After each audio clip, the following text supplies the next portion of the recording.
Hey Mojoholics, welcome back to What's Your Mojo, the weekly show where we fill you in on what you might have missed last week, give you a sneak peek on what's coming up next week, ask your feedback, and answer viewer FAQs. It's time.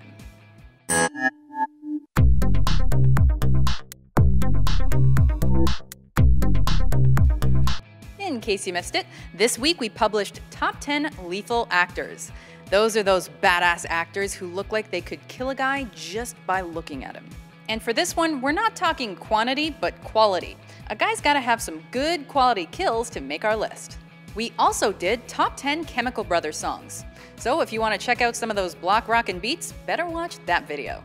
And finally, Top 10 Historical Predictions that turned out to be false, to go with our series of Top 10 Prediction Fails. So if you said World War I was gonna last a couple of months, you made the list.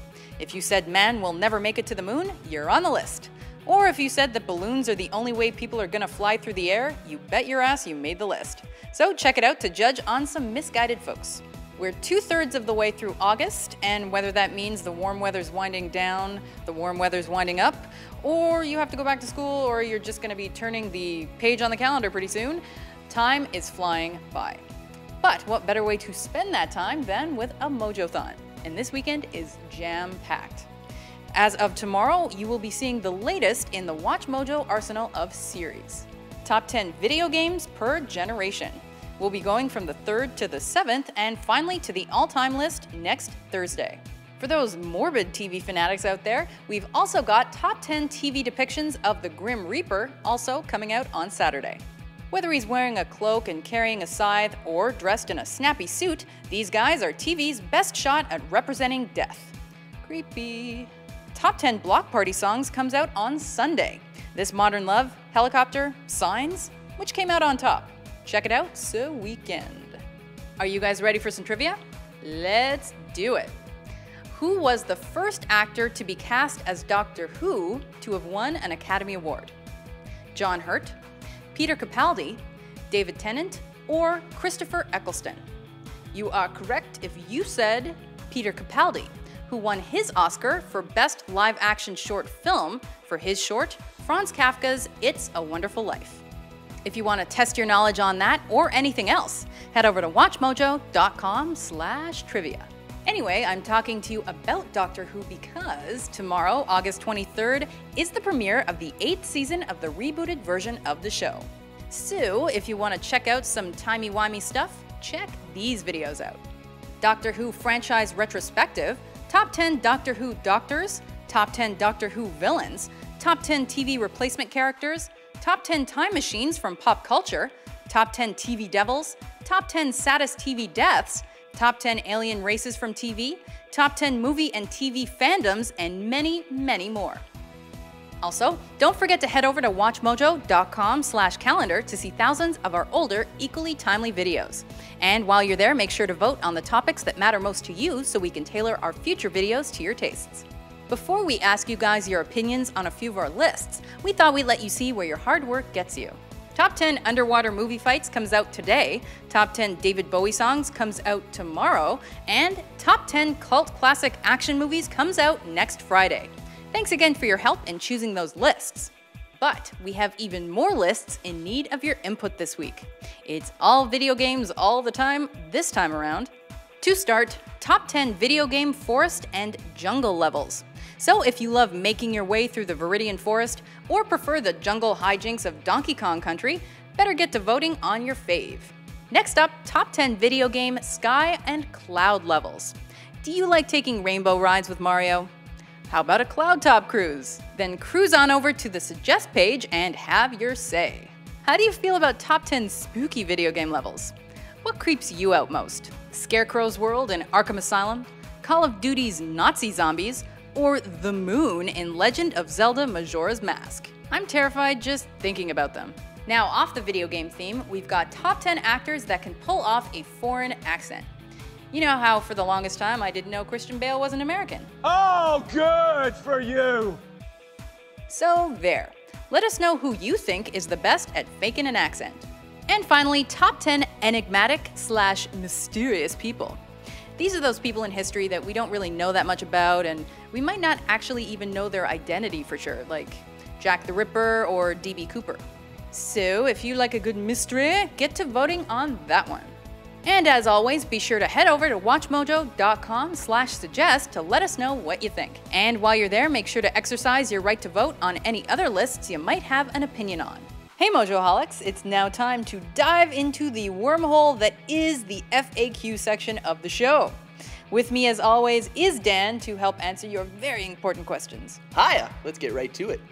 First up is Monster Movie Maniac, and he's asking, Dan and Rebecca, what is the one movie that brings a nostalgic tear to your eyes? Mine would be Jurassic Park.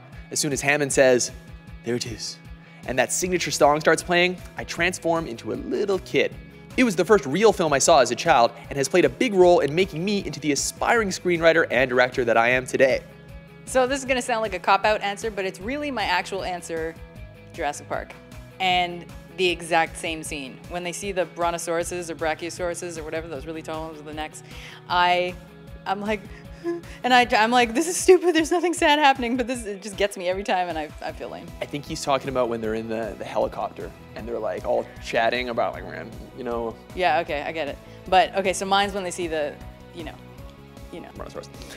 Mine isn't really from my childhood, but one movie that's got a real nostalgic place in my heart is Clerks. I used to watch that, like, I know it's kind of lame. You cry at Clerks? No, I don't cry at Clerks, but it's just like, there was like a summer or like 2 summers even that like me and a buddy, we hung out every day and that was just on in the background. We'd memorized the movie and it was just like, as soon as it was over, we would rewind it and just put it on. It was like the soundtrack to like 2 summers at least. Fair enough. So that was that. Okay, so this is one very persistent Mojoholic. I'm pretty sure that Anthony Hilbro has commented on every episode of What's Your Mojo with something related to the Golden Girls, so I figure we should answer this one. This week it was, Rebecca, Dan, who is your favorite Golden Girl? Well, I never really watched the Golden Girls. Lame. I always a fan of Betty White. I like B. Arthur, sort of like her dry humor. That's all I got. Okay, so I love Dorothy. I love them all, to be fair, because I'm a huge Betty White fan, but they're golden.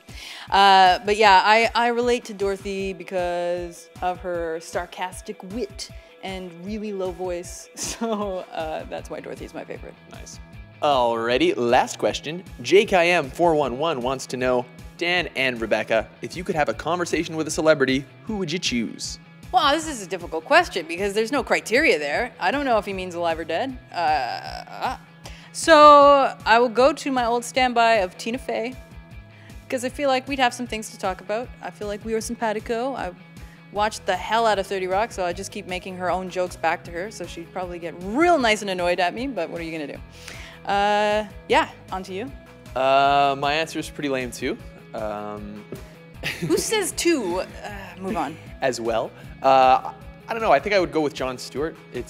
I'm a big fan of his show. He looks kind of personable. I feel like I would have fun talking to Jon Stewart. Yeah. Yeah, right? Yeah, he seems like a nice guy. I saw a recording of his show once. Very nice, very nice. Did he do a Q&A before the show? No. I always thought he did that. Anyway. So let's finish up by reading some comments of the week. Alrighty. ItsMarvinAbel commented on the show last week. Rebecca, if you see me in public, slap me across the face. Dan, if you see me in public, punch me in the nose. Who needs an autograph? Smiley face. Have you ever run into fans on the street? I actually got recognized once, ever, and I was pretty excited about it. But that was it. Anyway, Abel Arias also commented on the show last week in reference to a nickname that we gave to Dan's fans. Dan boys, what you gonna do? What you gonna do when they come for you? I am jealous that Dan has a hashtag and I don't. European Fox commented on episode 3 of WatchMojo FAQ. All caps and swear words don't have their place in YouTube comments? What the f am I hearing? Good one. Although I'm pretty sure Rebecca said they do have their place online. I did. Anyway, finally, Nadim Abdulrahim commented on the show last week. The past, the present, and the future walk into a bar. It was tense. Anyway, guys, thanks as always for the comments and questions. If you'd like more FAQs answered, be sure to tune in tomorrow for the FAQ show with Rebecca and our guest host, which I think this time is Ash, our CEO. It is. And of course, if you want your questions answered, leave them here in the comments. Catch us on Twitter or Facebook, or email us at watch@WatchMojo.com. Don't forget the hashtag WMFAQ. And if you want a nifty t-shirt, head over to WatchMojo.com/store. That's all for this week. Thanks for watching, and tune in again next time for another edition of What's Your Mojo? His name is Robert Paulson.